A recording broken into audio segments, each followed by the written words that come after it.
Me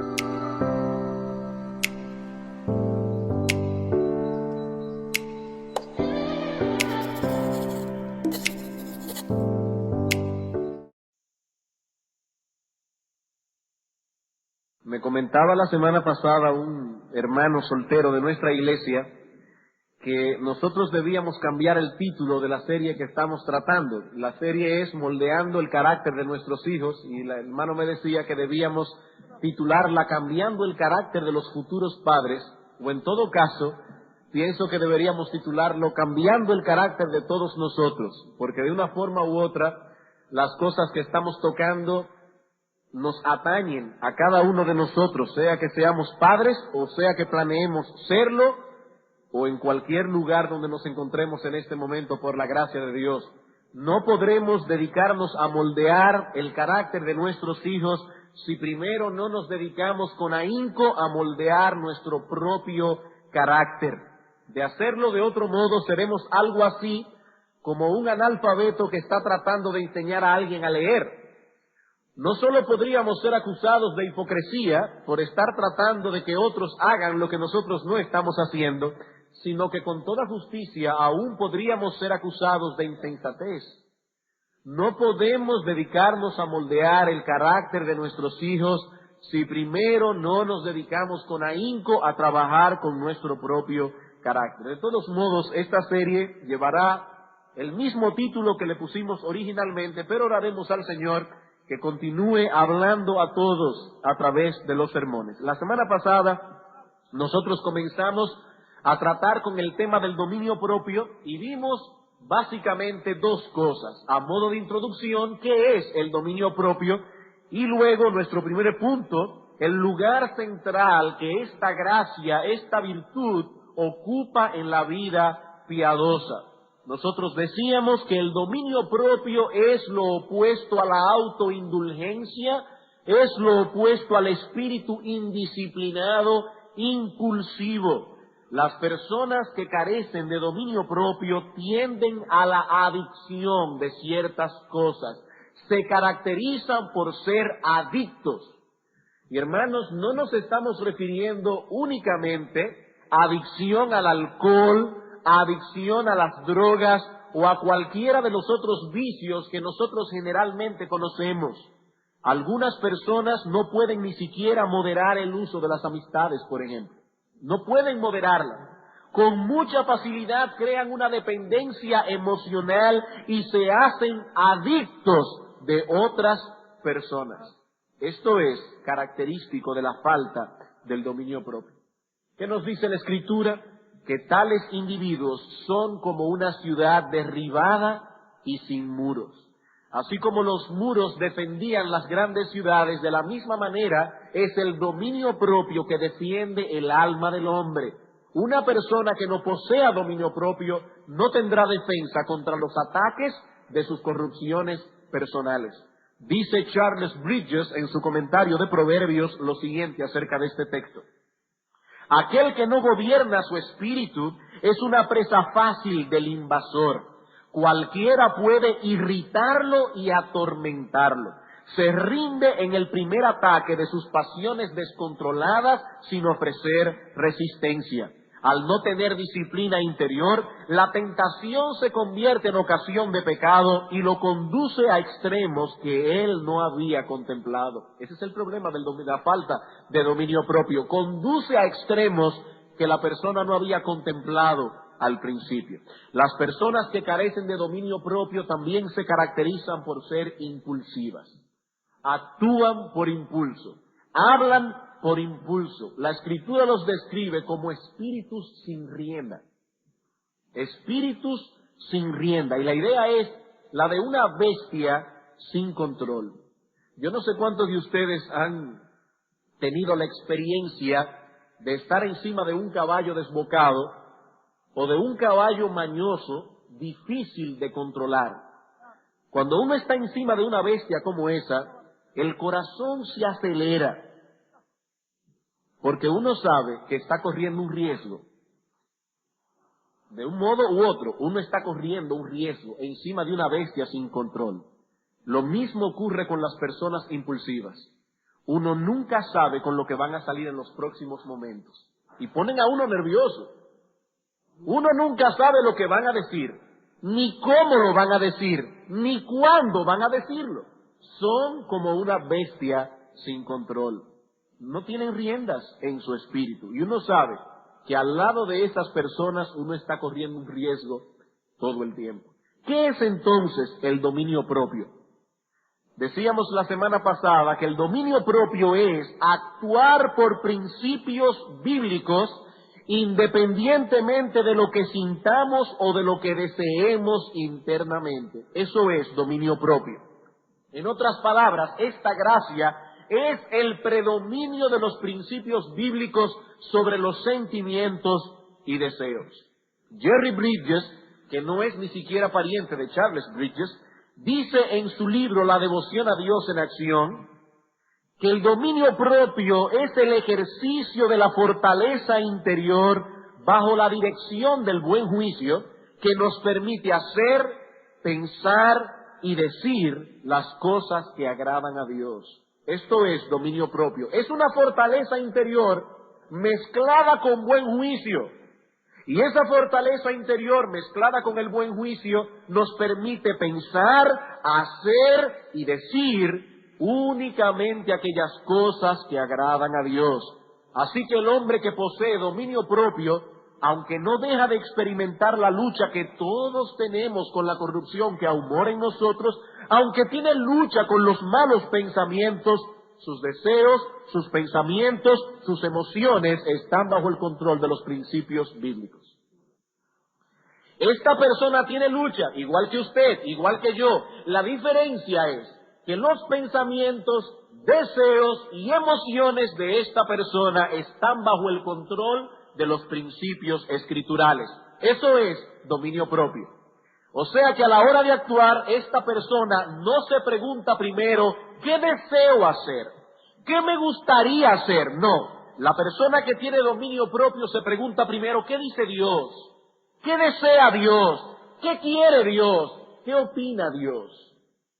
Hermanos, eso es dominio propio. Muchas veces nosotros no desearemos apartarnos para tener un tiempo a solas con el Señor leyendo su palabra. Muchas veces no lo querremos. Hay muchas cosas que son más fáciles para nuestra mente. Por ejemplo, ver televisión, leer una revista, leer el periódico.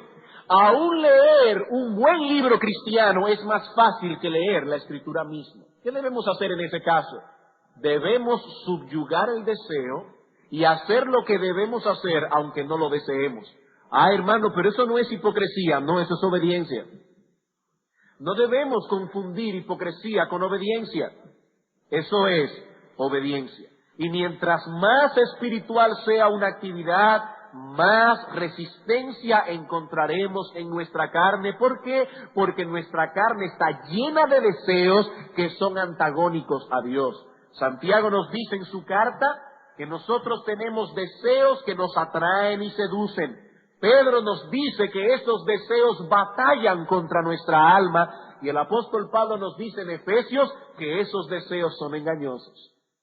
Y lo peor de todo es que esos deseos viven dentro de nosotros. No son cosas externas, viven dentro de nosotros. Y no solo nos seducen al mal constantemente, sino que también se oponen a todo bien.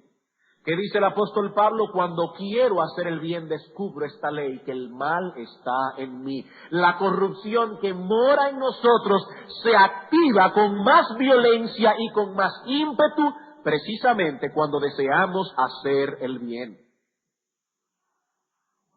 Si no poseemos dominio propio, estaremos indefensos contra los ataques despiadados de nuestros propios deseos, de nuestra propia corrupción. Como dice el profeta Isaías, nuestras maldades nos llevarán de un lado a otro como lo hace el viento con una hoja seca. Isaías capítulo 64, versículo 6.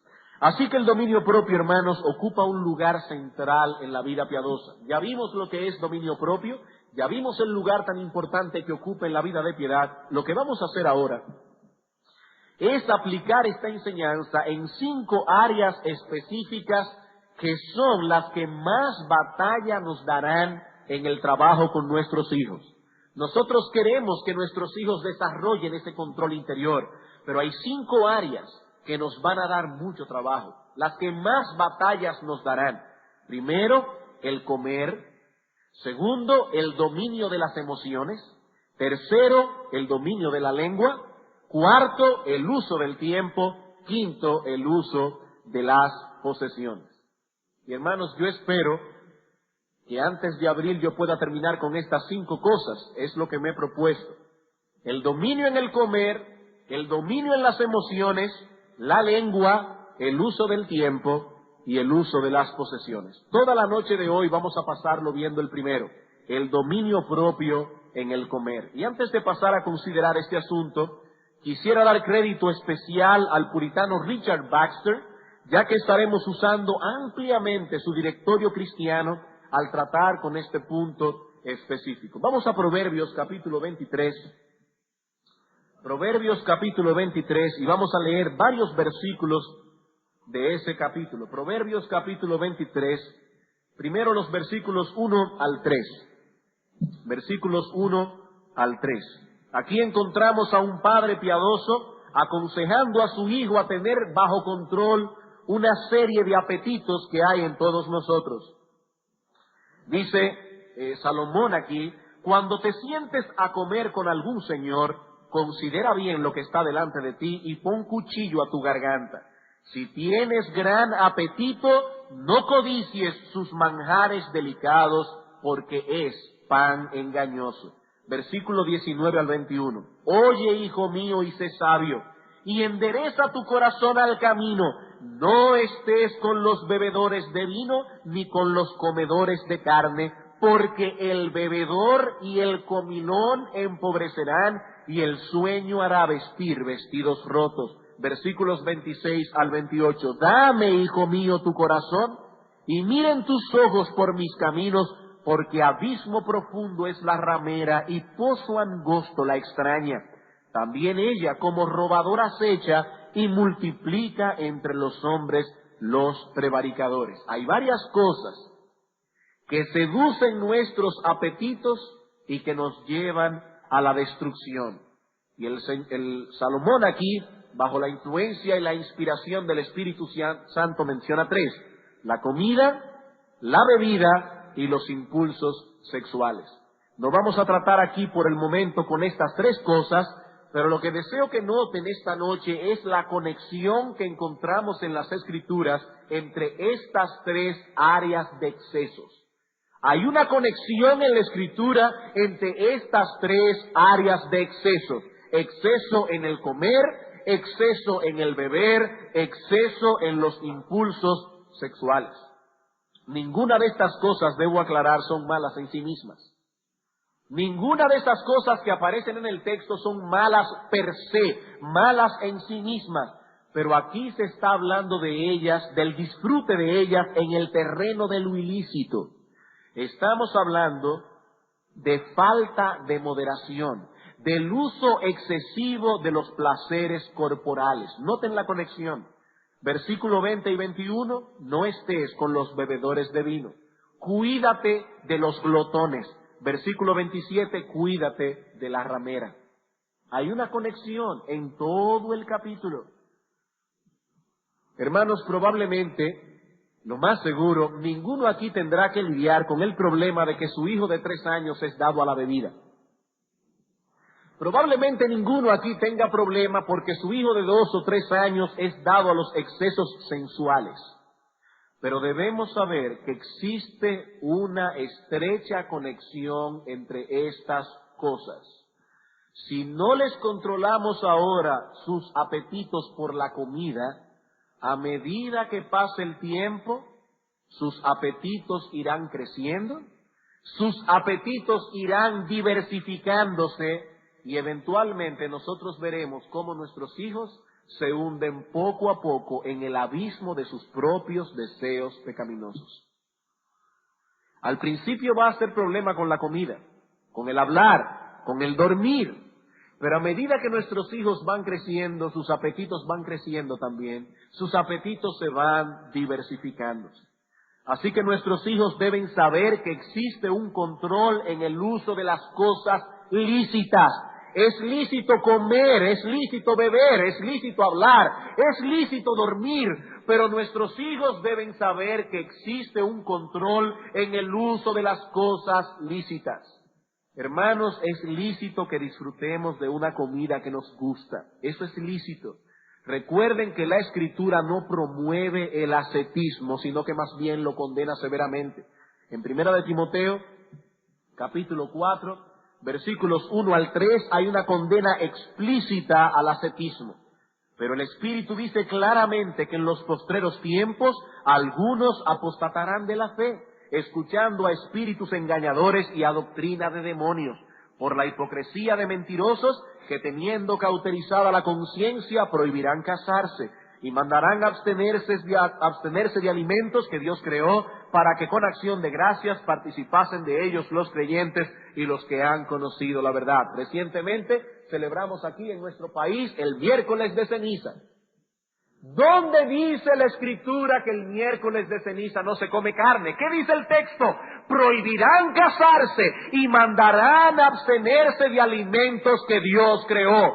¿Y cómo lo llama Pablo a eso? ¿Espiritualidad? No, Pablo lo llama doctrina de demonios, doctrinas de hombres hipócritas y mentirosos que tienen cauterizada la conciencia.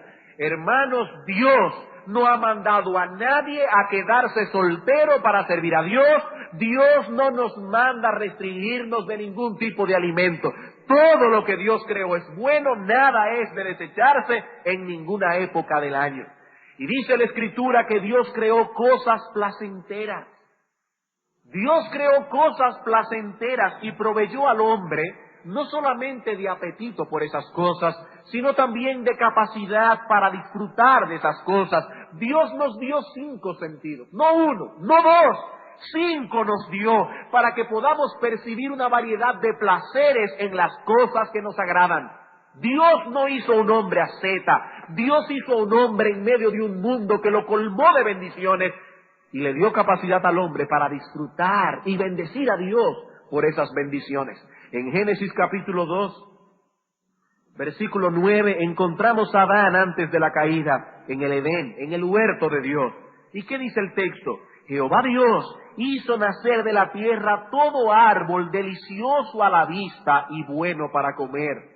No solo lo hizo bueno para comer, lo hizo delicioso a la vista, para que cuando uno vea estas frutas, las glándulas salivares comiencen a funcionar y uno desee comérsela. Dios hizo eso, hermanos, porque nuestro Dios no desea que nosotros seamos ascetas. Y en 1 Timoteo capítulo 6, versículo 17, dice la Escritura que Dios nos da todas las cosas en abundancia para que las disfrutemos. Eso es lo que dice la Escritura. Así que la Escritura no promueve el ascetismo. Pero hermanos, nuestros hijos deben saber que existe un control en el uso de las cosas lícitas. ¿Qué dice Proverbios capítulo 25, versículo 16? Hallaste miel, qué bueno, pero come lo que te basta. No sea que hastiado de ella la vomites. Salomón no dice allí, hallaste miel, golpea tu cuerpo, no la pruebes. No, hallaste miel, qué bueno, come lo que te basta. No sea que hastiado de ella la vomites. Así que nuestros hijos deben aprender a comer en el momento adecuado, los alimentos adecuados y en la cantidad adecuada. Eso es dominio propio en el comer. Ellos deben aprender a comer en el momento adecuado, los alimentos adecuados, en la cantidad adecuada. Y cuando se sirve la comida, y ellos, si son mayorcitos y se sirven por sí mismos, deben servirse una porción apropiada. Y no solamente apropiada, sino también variada. Ellos deben servirse un poco de cada cosa que haya puesta en la mesa. Lo que le gusta y lo que no le gusta.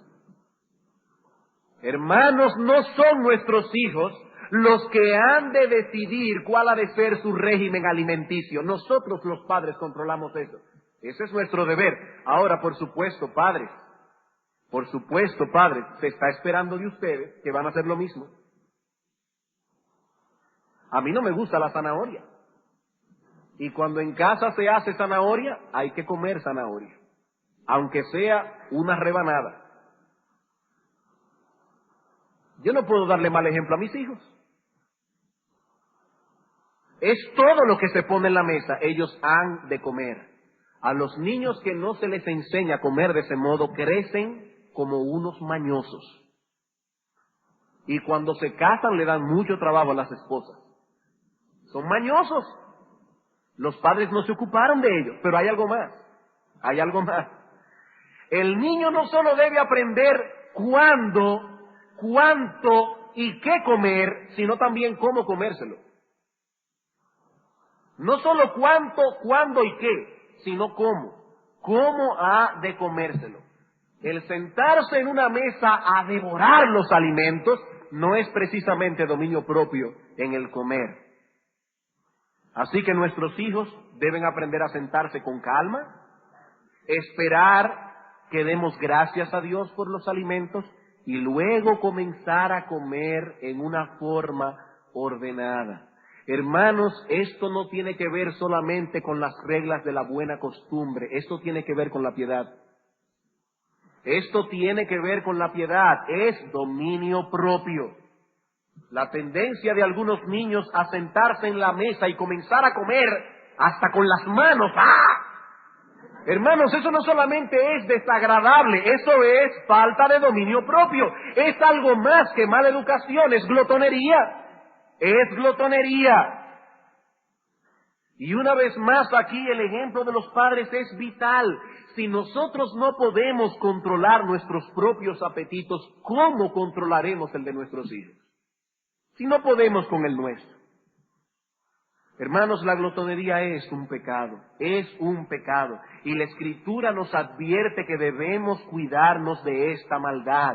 Noten que en el texto de Proverbios que leímos, vemos que los hombres sabios se cuidan de los glotones. En Proverbios capítulo 23, el texto que leímos hace un momento, nos dice lo siguiente: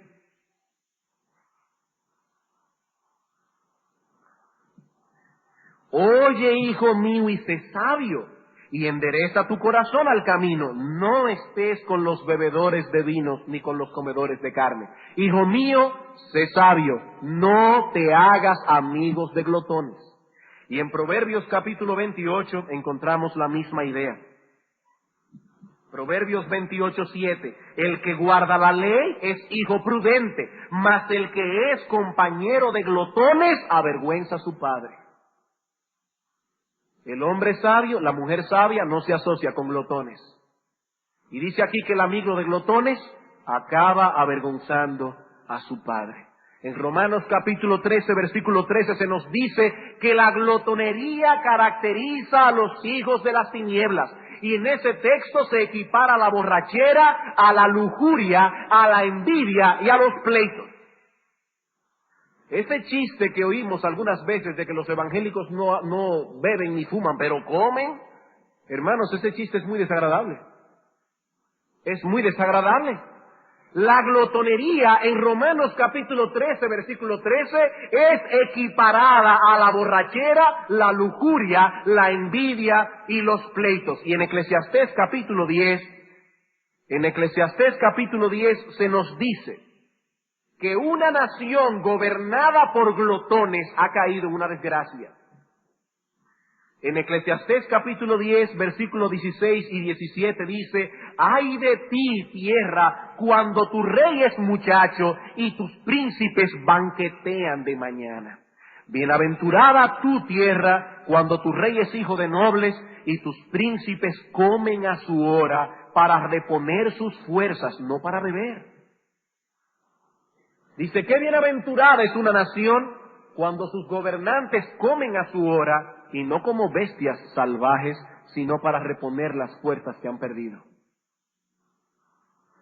Entonces, cuando se habla de la glotonería, estamos hablando de un pecado grave, gravísimo a los ojos de Dios. Y en el tiempo que nos resta, yo quisiera tratar con ustedes tres aspectos de este pecado, tres aspectos. de modo que podamos identificarlo apropiadamente, a la vez que nos vamos a proveer de una buena base bíblica para luchar contra él. Vamos a ver entonces, en primer lugar, ¿qué es la glotonería? Y espero que algunas personas que piensan que no son glotones sean convictos de pecado. Porque algunas personas piensan que no son glotones por el hecho de que no son obesos. Pero obesidad y glotonería no siempre son sinónimos. Una persona puede ser delgada, tener un buen cuerpo y ser un glotón. ¿Qué es la glotonería? La glotonería es simplemente un exceso voluntario en el comer para satisfacer nuestros apetitos o por algún otro fin carnal. ¿Qué es la glotonería? Un exceso voluntario en el comer. En otras palabras, el glotón come más de lo que debe comer. Pero esta frase tiene que ser explicada porque comer más de lo que debemos comer tiene muchas implicaciones. Por ejemplo, una persona que ingiere en el momento que come una cantidad superior a la que debe comer es un glotón, eso es obvio. Cuando hablamos de que el glotón come más de lo que debe comer, obviamente queremos decir que ingiere una cantidad superior de la que debe cada momento que come, pero no solo eso. Hay personas que son glotones por la frecuencia con que comen. Por la frecuencia con que comen. Comen poco, pero 60 veces al día. O sea que se puede ser glotón por la cantidad que se ingiere cada momento. También se es glotón por la frecuencia con que se come. También se es glotón cuando se paga un precio excesivo por la comida. O también se es glotón cuando no somos capaces de abstenernos de aquellas cosas que nos hacen daño. Porque si se nos ha prohibido un alimento y no somos capaces de abstenernos, entonces estamos comiendo más de lo que debemos. ¿Qué es la glotonería? Un exceso voluntario en el comer. El glotón no deja que su raciocinio lo guíe en ese asunto. Su guía es su deseo. Él come lo que desea, cuando lo desea y cuanto desea, aun sea en detrimento de su cuerpo y de su alma. Esto último es muy importante, hermanos, porque aquí no estamos diciendo que está mal que comamos lo que nos gusta en un momento dado. Eso no es lo que estamos diciendo. Recuerden, la Escritura no promueve el ascetismo. El problema del glotón es que come más de lo que debe, ya sea por la cantidad de alimentos que ingiere cada vez, o por la frecuencia, o por el precio excesivo que está dispuesto a pagar para satisfacer sus deseos. Y todo esto sin tomar en consideración el bienestar de su cuerpo y de su alma. Por eso decíamos hace un momento que no es necesario ser obeso para ser un glotón. Hay personas a quienes su metabolismo le ayuda a ocultar sus excesos delante de los demás, pero no delante de Dios. Hay personas que tienen un tipo de metabolismo que por más que comen no engordan. Y nadie ve el fruto de su mandíbula batiente. Pero Dios sí lo ve. Dios sí lo ve. Por ejemplo, lo que decíamos hace un rato. Si una persona está enferma y el médico le ha prohibido comer cierto tipo de alimento, ya sea una prohibición temporal o una prohibición permanente, y usted no puede someterse a ese régimen, eso es glotonería. Eso es glotonería. El glotón come lo que desea, aunque le haga daño. Él come lo que no debe comer, él come más de lo que debe comer, y eso es exactamente lo que la Biblia condena. Hermanos, Dios hizo los alimentos para nosotros, para nuestro provecho físico y para nuestro disfrute, pero no para que nos controlen. Nuestra razón debe estar por encima de nuestros apetitos. Eso es precisamente lo que distingue a un hombre de las bestias. Las bestias no piensan. Ellas seguían por sus instintos, ellas seguían por sus apetitos, pero Dios hizo al hombre con inteligencia para que se guíe por su intelecto. Y esto quiero decirlo lo más suave que pueda, por amor pastoral. Hermanos, cuando una persona se deja controlar en este asunto por sus apetitos y no por su razón, está descendiendo al mismo nivel que los animales. Y esto no lo digo yo, hermanos, eso lo dice la Escritura. Tito capítulo 1. Tito capítulo 1, versículos 12 al 13. Hablando de los cretenses, dice uno de ellos, su propio profeta dijo, los cretenses siempre mentirosos, malas bestias, glotones ociosos. ¿Y qué dice Pablo? Este testimonio es verdadero, por tanto repréndelos duramente para que sean sanos en la fe. ¿Por qué Pablo le llama aquí malas bestias, glotones ociosos? Porque se dejaban guiar por sus instintos, no por su razón, no por su intelecto. ¿Qué es entonces la glotonería? Un exceso voluntario en el comer. En segundo lugar, ¿cuáles son las causas de la glotonería? ¿Por qué algunas personas son glotonas? Y aquí debemos decir, hermanos, que muchas veces nos dejamos engañar por el pecado porque no los rastreamos hasta sus raíces. No los perseguimos. Perdemos de vista el principio espiritual que está detrás de las cosas y entonces el pecado no nos parece tan grave. Pero si conociéramos la fuente de donde emana la glotonería, veremos que se trata de algo perverso contra lo cual debemos luchar con la gracia de Dios. ¿Cuáles son las causas de la glotonería? Bueno, en primer lugar, la causa principal, por supuesto, es un apetito desordenado asociado con una mente carnal que piensa encontrar la felicidad en los placeres carnales. ¿Cuál es la causa principal de la glotonería? Es un apetito desordenado que se asocia a una mente carnal. ¿Y qué es una mente carnal? Y yo no estoy hablando aquí de un cristiano carnal. Ustedes saben que estas cosas no se enseñan aquí. Cuando hablamos de una mente carnal, estamos hablando de una mente no regenerada, de un hombre natural. ¿Y qué dice la Escritura? Que esos hombres naturales tienen su porción en esta vida. Como dice el salmista en el Salmo 17, líbrame, oh Dios, de los hombres mundanos. ¿Y quiénes son los hombres mundanos? Aquellos cuya porción la tienen en esta vida. Son personas que piensan encontrar la felicidad en los placeres carnales. El apóstol Pablo nos dice en Romanos capítulo 8, versículo 7, que los que son de la carne piensan en las cosas de la carne. Ellos no tienen fines más altos que buscar. Por eso son glotones. Judas, en su epístola de un solo capítulo, llama a estos hombres sensuales que no tienen el espíritu. Y cuando oímos la palabra sensual, no debemos pensar en una muchacha mal vestida y vanidosa. La palabra sensual que usa Judas allí señala a una persona que vive persiguiendo los placeres sensoriales. Su meta es satisfacer sus deseos sensoriales. ¿Por qué? Porque no tienen el espíritu. No tienen fines más altos que buscar. Y en otro lugar nos dice el mismo Judas que estos hombres se corrompen como animales irracionales. ¿Por qué? Porque los animales no tienen fines más altos que buscar. Y si una persona vive persiguiendo la satisfacción de sus sentidos, sea cual sea, no me refiero únicamente al apetito del vientre, sea cual sea el apetito, es como un animal irracional.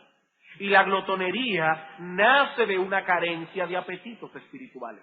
La porción de estos hombres se encuentra en disfrutar de los deleites temporales.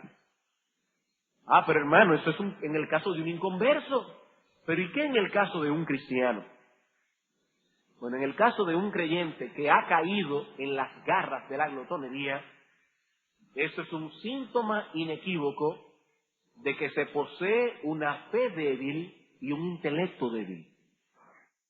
Hermanos, la glotonería no solo tiene que ver con la fe, sino también con el intelecto. Está íntimamente relacionado. Y cuando se es glotón, es porque se carece de una fe débil y de un intelecto débil, de un raciocinio débil. Es cierto que ningún creyente practica el pecado, pero todo creyente puede cometer excesos en un momento dado. Si su fe se debilita, lo mismo que su razón, los deseos de ese creyente se intensificarán más hacia los sentidos corporales que hacia el alma. Y por lo tanto, momentáneamente, se verá atrapado en esa locura temporal. ¿Y por qué yo digo locura temporal? Porque pretender encontrar la felicidad en los placeres carnales es una locura temporal, y más para una persona que ha recibido la luz del Espíritu Santo. Es como si por un momento esa persona estuviera loca, completamente loca, ha perdido la razón momentáneamente, y por eso persigue la felicidad en los placeres carnales. Segunda causa, la glotonería no solo nace de un apetito desordenado asociado con una mente carnal, sino que la glotonería tiene la particularidad de que se incrementa con el uso. En realidad, esto ocurre con todos los pecados. El pecado es un monstruo que se alimenta de sí mismo. Así que lejos de saciarse, se vuelve más impetuoso y violento cuando es satisfecho. Esa es una característica clave del pecado. El pecado nunca se satisface. Cuando nosotros cometemos el pecado al cual somos tentados, ese pecado en nosotros se vuelve más impetuoso y violento. Un hombre que está acostumbrado a llevar una vida moderada ve los excesos como una carga.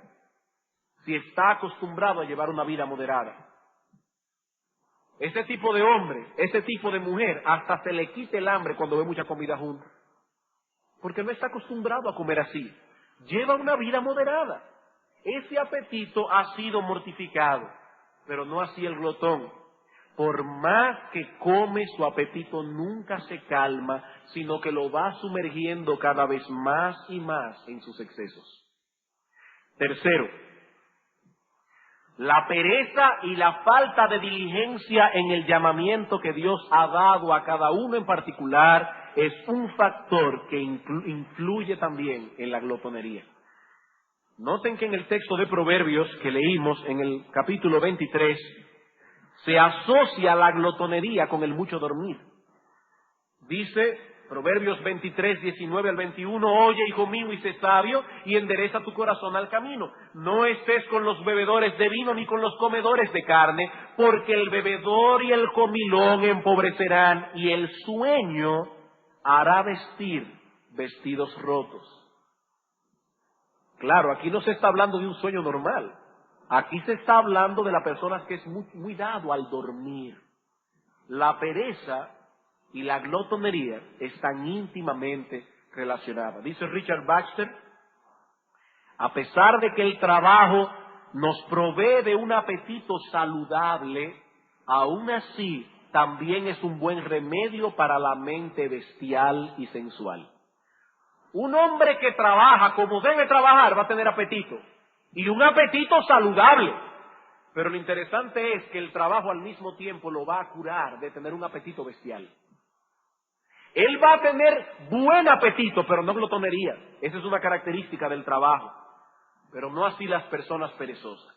Las personas perezosas se centran en sí mismas. Sus pensamientos se dirigen hacia sus deseos, como si una fuerza misteriosa los empujara hacia allí. El perezoso vive pensando en sus gustos y en cómo satisfacerlos.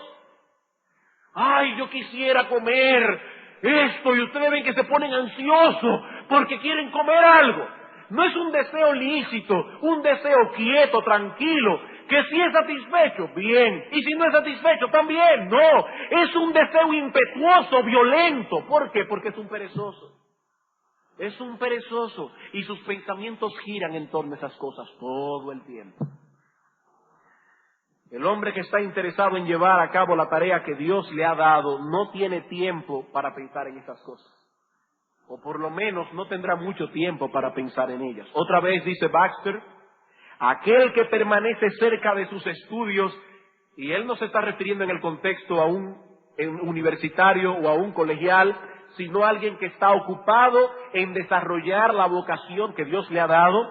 Aquel que permanece cerca de sus estudios o de cualquier otra vocación tiene otras cosas en que pensar aparte de sus apetitos. Con sobrada razón la sabiduría popular nos dice que la pereza es la madre de todos los vicios. De todos los vicios. Cuarta causa. Otra causa que podemos mencionar que incide en la glotonería es la presión o aún la enseñanza que recibimos de otras personas. Algunas personas son glotonas por presión de otras personas o por la enseñanza de otras personas, en este caso la mayoría de las veces de los padres. Hay algunos padres que penosamente creen que estar gordo es lo mismo que estar en salud. Y ven a un niño gordito y dice, ¡qué saludable se ve ese niño! Estar gordo no es lo mismo que estar en salud. Esas cosas no tienen que ver una con la otra. Y hay algunos padres que penosamente llevan a sus hijos a la glotonería por ese concepto erróneo. Por otro lado, también hay personas que importunan a los otros a comer más y más, sobre todo cuando nos invitan a sus casas a comer. Nos importunan. Y ya uno comió bien, pero dice, come más. No te gustó la comida. Y entonces hay que comer más. Dice Richard Baxter algo que me llamó la atención. Dice que la mayoría de las veces el origen de esto es la sospecha que tenemos unos de otros. No siempre. Pero muchas veces el origen de esta presión es la sospecha que tenemos unos de otros.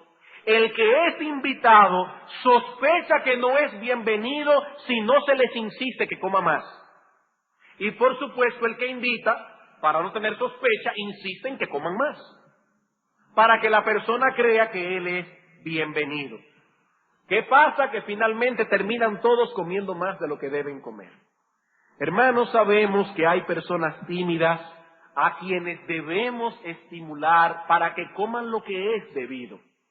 Los invitamos a nuestra casa a comer y se sirven como un pajarito, no como un guaraguao, sino como un pajarito, verdaderamente. Y tenemos que decirle, hermano, amigo, como sea, come un poco más, porque lo estamos estimulando a que coma lo que es debido. Hay personas que son realmente de poco comer. No como alguien me decía en estos días, dice, fulano es de poco comer porque todo lo que come le parece poco. No, yo estoy hablando de una persona que realmente es de poco comer. Y uno puede lícitamente, con sabiduría, estimularlo a que coma, pero no a que coma en exceso. Hermano, mira, si invitas a alguien a comer a tu casa y esa persona va a pensar mal de ti porque no lo impulsaste a la glotonería, recuerda que tu deber está por encima de tu reputación. Tu deber está por encima, la virtud es mejor que la buena opinión de los demás. Así que si él quiere pensar que tú no eres un buen anfitrión porque no lo moviste a la glotonería, hermano, que tu reputación no te preocupe, tu virtud es más importante. Y si por otro lado en algún momento debes estimular a alguien a comer y lo haces con sabiduría, lo haces con moderación, las personas sabias que estén presentes apreciarán tu forma de hacer las cosas. Los sabios, los glotones no, pero no te preocupes por la opinión de ellos. Y una quinta causa que quiero mencionar aquí es una mala concepción de las posesiones. Algunas personas son glotonas porque tienen una mala concepción de las posesiones. Ellos creen que lo que tienen es de ellos. Y como es de ellos, tienen derecho a gastarlo como quieran. Es un mal concepto. Hay personas a quienes Dios ha dado en abundancia, pero en vez de usar sus posesiones para Dios, las usan para sí mismos. Como si Dios les hubiera bendecido para que satisfagan sus apetitos carnales. Ellos son como el hombre que el Señor menciona en Lucas capítulo 12. En Lucas capítulo 12 se nos habla de un hombre a quien Dios bendijo con abundancia material. Pero este hombre no tenía una correcta concepción de las posesiones materiales. Dice Lucas 12:16, también les refirió una parábola diciendo, la heredad de un hombre rico había producido mucho. Y noten, él pensaba dentro de sí diciendo, ¿qué haré? Porque no tengo dónde guardar mis frutos. Y dijo, esto haré, derribaré mis graneros y los edificaré mayores, y allí guardaré todos mis frutos y mis bienes, y diré a mi alma, alma, muchos bienes tienes guardado para muchos días, repósate, come, bebe, regocíjate. Pero Dios le dijo, necio, esta noche vienen a pedirte tu alma, y lo que has provisto, ¿de quién será? Y ahora noten la conclusión del Señor Jesucristo. Así es el que hace para sí tesoro, y no es rico para con Dios. ¿Cuál fue el problema de este hombre? Él no era rico para con Dios, él era rico para sí mismo. Él creía que tenía derecho a gastar su dinero como le viniera en ganas. Y hermanos, eso no es bíblico. Nosotros le pertenecemos a Dios. Él nos compró con la sangre de su precioso Hijo. Por tanto, todo cuanto poseemos, aún nuestra propia vida, pertenece a Él de igual modo. Por ello se nos manda en la Escritura a glorificar a Dios con nuestro cuerpo y también con nuestro espíritu, porque ambos pertenecen a Dios. A los evangélicos les fascina hablar de que Dios salve el alma, como si Dios se olvidara del cuerpo. No, hermanos. Dios salve el alma y Dios salve el cuerpo. Y todo cuanto tenemos es de Él. No podemos usarlo como a nosotros nos parezca. Primera a los Corintios capítulo 6. Versículo 19 al 20. ¿O ignoráis que vuestro cuerpo es templo del Espíritu Santo, el cual está en vosotros, el cual tenéis de Dios, y que no sois vuestros? Porque habéis sido comprados por precio. Glorificad pues a Dios en vuestro cuerpo y en vuestro espíritu, los cuales son de Dios. Hermanos, dice 1 Timoteo 6:17, que Dios nos da las posesiones, sí, para que las disfrutemos, pero haciendo una buena mayordomía de ello. Y llevar esas posesiones a un disfrute excesivo no es una buena mayordomía, y todos nosotros nos pararemos ante el tribunal de Cristo para dar cuenta de esas cosas.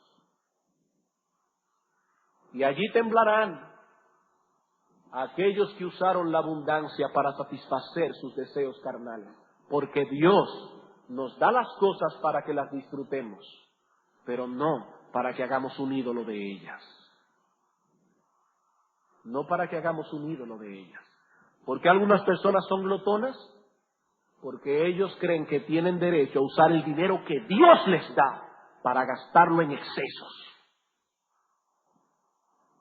Y Dios no nos ha dado el dinero para eso. Hermanos, yo pienso que estas cosas deben ser suficientes para amarrar la conciencia de cualquier cristiano acerca de la malignidad de este pecado, pero de todos modos, me voy a permitir añadir unas pocas ideas más acerca de la gravedad de este asunto. La gravedad, hemos visto ya su definición, hemos visto sus causas, pero ya que muchos cristianos son indulgentes con la glotonería, vamos a tocar en estos minutos que nos restan, y les prometo que brevemente, la gravedad de este pecado. ¿Por qué la glotonería es un pecado grave? En primer lugar, la glotonería es un pecado grave porque atenta contra el amor a Dios y por lo tanto es idolatría. Hermanos, aquí no estamos jugando. La glotonería es un pecado grave porque atenta contra el amor a Dios y por lo tanto es idolatría. El glotón ha dirigido sus apetitos y sus deseos hacia la comida mayormente, cuando la Escritura es muy clara cuando dice que debemos amar a Dios con todo nuestro corazón, con toda nuestra alma, con todas nuestras fuerzas, con toda nuestra mente. Y noten el énfasis de nuestro Señor Jesucristo en la palabra toda. Con toda nuestra alma, con toda nuestra mente, no hay lugar para más nada. Pero el Dios de los glotones no es el Dios de la Escritura, es su propio vientre. Y una vez más, si alguien piensa, hermanos, y yo le he orado mucho al Señor que me ayude, a decir esto con un corazón pastoral. Si alguien piensa que me estoy excediendo en mis palabras, yo quiero enseñarle en la Escritura. En Romanos 16, 18 se nos dice que tales personas no sirven a nuestro Señor Jesucristo, sino a sus propios vientres, y con suaves palabras y lisonjas engañan los corazones de los ingenuos. El vientre de ellos se ha convertido en un ídolo, y ellos se han hecho siervos de su vientre. Y en Filipenses capítulo 3,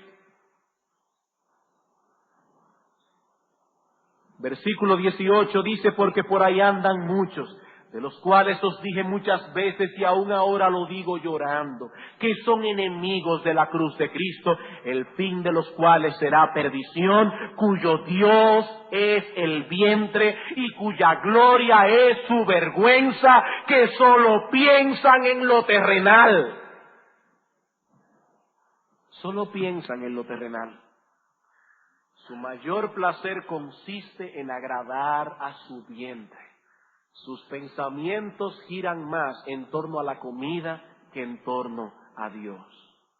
Este hombre, esta mujer, planifica con más cuidado cómo satisfacer sus deseos que cómo agradar a Dios. Por lo tanto, la comida ha dejado de ser para él un siervo que Dios le ha dado.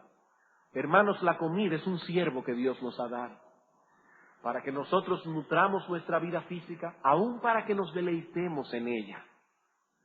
Pero para este hombre, para esta mujer, la comida ha dejado de ser un siervo, se ha convertido en un Dios, y ella se ha hecho siervo de la comida.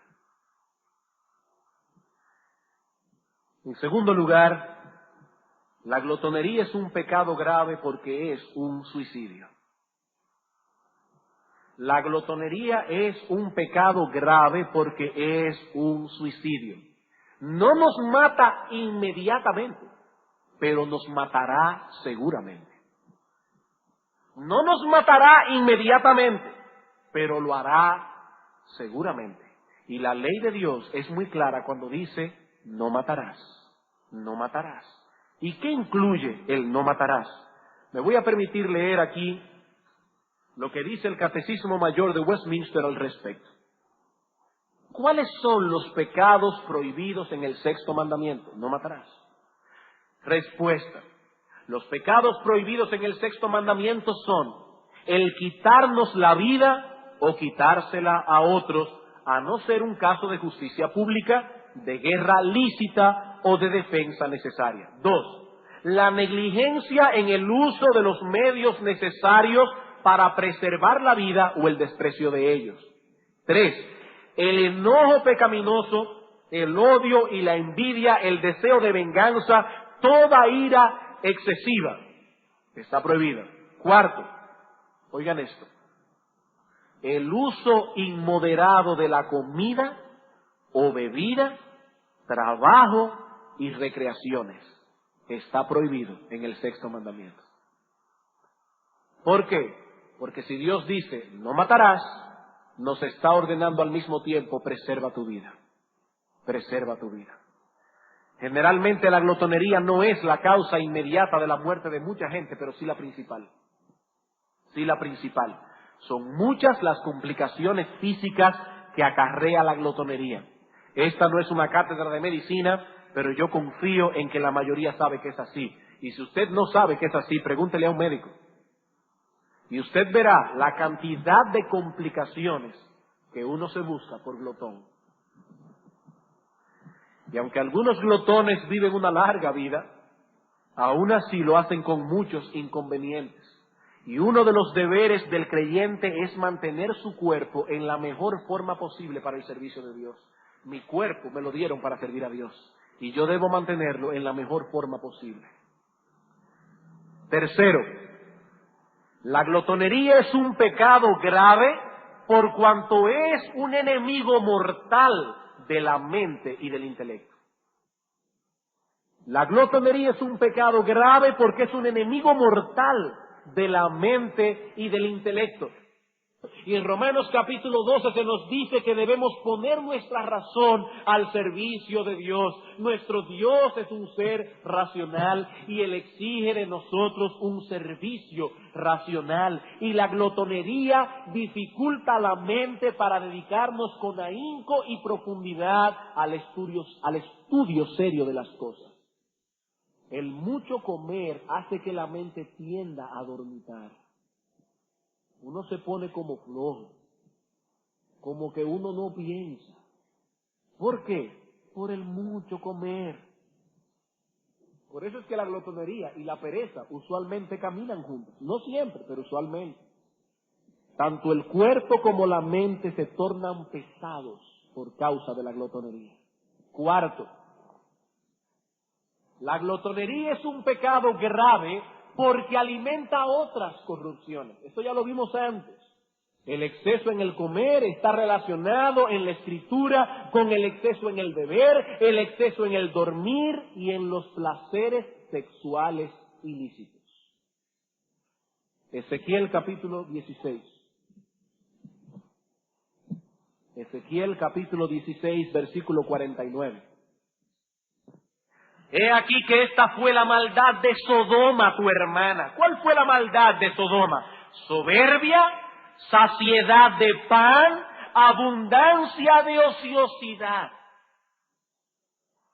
Hermanos, ¿por qué esta nación se pervirtió al grado que se pervirtió corriendo tras placeres sexuales ilícitos? ¿Qué dice la Escritura? Soberbia, saciedad de pan y ociosidad. La glotonería es un pecado grave porque se complica con otros pecados. El que no puede refrenar su boca no podrá refrenar una serie de cosas en su vida. Quinto, la glotonería es un pecado grave porque pervierte las bendiciones de Dios. La glotonería es un pecado grave porque pervierte las bendiciones de Dios. Dios nos ha dado los alimentos y nos ha dado la capacidad de disfrutarlos como una bendición, como una gran bendición. Pero llevar estas cosas a un extremo es una perversión de la gracia de Dios. Es lo que dice Judas, convierten la gracia de Dios en libertinaje. Y finalmente, hermanos, este pecado se agrava aún más cuando pensamos en las necesidades de los pobres en general y en las calamidades que la Iglesia de Cristo enfrenta en muchos lugares en el mundo. Este pecado se agrava al pensar en la pobreza que hay en nuestro mundo en sentido general y en cómo hay muchos creyentes en el mundo entero que pasan calamidad para encontrar un pedazo de pan. Hermano, si Dios te ha provisto lo suficiente para alimentarte adecuadamente, hazlo sin ninguna carga de conciencia. No te sientes ahora con una porción de bizcocho de chocolate moderada y te gusta el bizcocho de chocolate y digas, ay, pero hay tantos pobres en el mundo. No, hermano, cómete el bizcocho de chocolate. Si Dios te ha provisto una cama, ¿para qué vas a dormir en el piso? Aquí no estamos hablando de eso, estamos hablando de excesos. Si Dios te ha provisto algo, hermano, dale gracias a Dios y disfrútalo. Pero lo que estamos diciendo aquí, hermano, no es lo siguiente. ¿Acaso no es incongruente que una persona que profesa ser cristiana se alimente en exceso cuando hay personas y aún creyentes en este mundo que ni siquiera pueden probar un bocado de pan en un día completo? Hermano, ¿no es incongruente? ¿No es penoso ver que en algunos hogares los perros comen mejor que mucha gente? Y lo que es más triste es que esos perros comen lo que sobra de la sobreabundancia que se sirve en esas mesas día tras día. Perros que comen mejor que seres humanos. Y hermano, ¿no nos avergüenza eso? ¿No nos avergüenza? Dice la Escritura, bienaventurado el que piensa en el pobre. En el día malo lo librará Jehová. Y debería avergonzarnos tener comida en nuestra casa que se bota y que se pudre. Y comer en exceso hasta hartarnos. Cuando hay personas que ni siquiera pueden comer moderadamente. Hermanos, ese pecado se agrava a los ojos de Dios. Se agrava a los ojos de Dios. En conclusión, hermanos, como yo espero que hayamos podido ver, la falta de dominio propio en el comer es un pecado grave a los ojos de Dios. Y es por lo tanto nuestro deber cultivar la gracia del dominio propio en el comer con respecto a nuestros hijos, con respecto a nosotros mismos. Yo debo repetir aquí, hermanos, aquí no estamos hablando de ascetismo, aquí no estamos hablando de lo que está pasando hoy día con mucha gente. Hay personas que se han metido en programas de dietas excesivas. Y hoy día hay personas en Occidente con abundancia de comida que están padeciendo una enfermedad del siglo XX que se llama anorexia, falta de apetito. Se meten en una obsesión por la dieta, la dieta, la dieta, la dieta. Hermanos, aquí no estamos hablando de eso. Aquí no estamos hablando de eso. Aquí estamos hablando de moderación. Y quiero recordar algo para que nadie vaya a juzgar al que tiene al lado. No siempre la glotonería se manifiesta con obesidad. Hay personas que tienen muy buen cuerpo y son glotones. Son glotones. Comen lo que no deben comer. ¿Están dispuestos a pagar un precio excesivo para satisfacer un apetito? Eso es glotonería. Eso es glotonería. Y por otro lado, para que nadie todavía juzgue al que está al lado, hay otros vicios que no se manifiestan como la glotonería, pero son peores. Son peores. Así que cada cual debe ir delante del trono de Dios y examinar su propio corazón. Examinar su propio corazón. Hermanos, Dios no nos pide que seamos ascetas, pero Él condena severamente la falta de moderación. Que Dios nos ayude para que podamos cultivar un estilo de vida en el cual Dios pueda ser glorificado en nuestro comer y en nuestro beber, porque eso es lo que enseña la Escritura. Si pues coméis o bebéis o hacéis cualquier otra cosa, hacedlo todo para la gloria de Dios, y no solo en nuestras vidas, sino también en la vida de nuestros hijos. Hermanos, yo sé que estas cosas que se dijeron hoy son duras, pero son bíblicas. Son bíblicas. Y estamos aquí, hermanos, con un corazón pastoral. Nosotros no queremos herir a nadie, y mucho menos queremos que un hermano se atreva a herir a otro en estas cosas. Pero, hermanos, estas cosas son bíblicas, y Dios quiere que nosotros seamos personas balanceadas. Porque una vida balanceada es una manifestación de piedad. Vamos a orar.